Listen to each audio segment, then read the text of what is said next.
በቅርብ ዓመታት ወደ ስራ ከገቡ ባንኮች አንዱ የሆነው አማራ ባንክ ከሰራተኞቹ ጋር ሰጣ ገባ ውስጥ እንዳለ የተለያዩ ጥቆማዎች ያሳያሉ።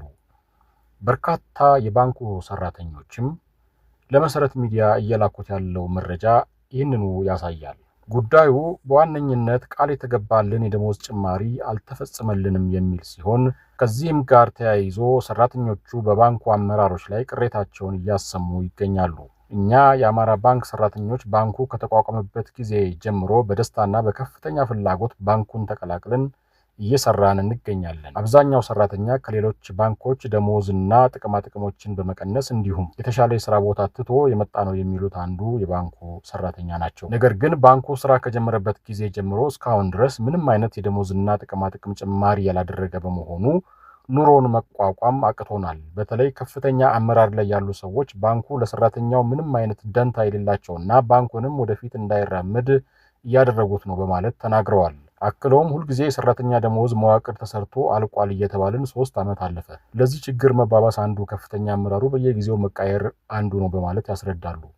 ሌላ የባንኩ ሰራተኛ ደግሞ ከሞቀ ቤታችን ለምሳሌ ከንግድ ባንክ፣ ከአቢሲኒያ ባንክ፣ ከአዋሽ ባንክ እና ከተለያዩ ግዙፍ ባንኮች ወጥተን አማራ ባንክ የገባን ሲኒየር የባንክ ሰራተኞች ይኸው ፍዳችንን እየበላን ነው በማለት ያሉበትን ሁኔታ ያስረዳሉ። ከሚፈጸምብን ግፎች በትንሹ አንደኛ ባንኩ ገና ሲከፈት ከዛሬ 3 ዓመት ከ4 ወር በፊት ጀምሮ ከንግድ ባንክ በ2 ዓመት የስራ ልምድ የገባን ሰራተኞች አማራ ባንክ ስንቀጠር 15000 ነበር ደሞዛችን። ዛሬም ይኸው ከ3 ዓመት በኋላም ደሞዛችን ያው ነው ያሉ ሲሆን የኑሮ ውድነቱ ባለፉት 3 ዓመታት በእጅጉ የጨመረ ቢሆንም እስካሁን የደሞዝ ጭማሪም ሆነ ሌላ ቀርቶ የሰራተኛ ብድር እንደሌለ ያነሳሉ። ቦነስ የሚባል ነገር ጭራሽ የለም፣ እኛም አንጠብቅም። በቃ ፍዳችንን በላን። ባንኩ በ3 ዓመት ውስጥ ይኸው 3 ፕሬዝዳንት ቢቀያየር ምንም ጠብ የሚል ነገር የለም ብለዋል።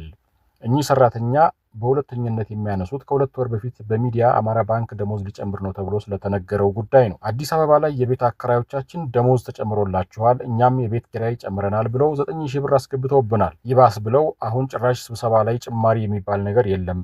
ባንኩ አትርፏል ቢባልም እስከዛሬ በጦርነት ቀጠናዎች የተዘረፈውን ገንዘብ መተኪያ ነው የሚደረገው ተብሏል ይላሉ። አንድ ሌላ ሰራተኛ ደግሞ ጸጥ ለጥ ብለ ስራ ያለበለዚያ ለሚዲያ ተነፍሳለሁ ካልክ ትባረራታለህ እያሉ ሰራተኛውን እያስፈራሩ ነው። ንግድ ባንክ ሆነን የገዛነውን ሱፍ ለብሰን መቀየሪያም መግዛት ስላልቻልን ላያችን ላይ ማለቁ ነው ብለዋል። ሶሻል ሚዲያ ላይ ኮመንት አርጋል ተብዬ የማስጠንቀቂያ ደብዳቤ ለዛም ከፍተኛ ከሚባሉ የሰው ኃይል አስተዳደር ኃላፊ ከብዙ ዛቻ ጋር ነው የተሰጠኝ። በጣም አጣብቅኝ ላይ ነን። የደሞዝ ጭማሪ ወሬው ለሚዲያ ሽፋን ከተነገረ በኋላ ስንጠይቅ መልስ የለም። ይሄን ስጽፍላችሁም በታላቅ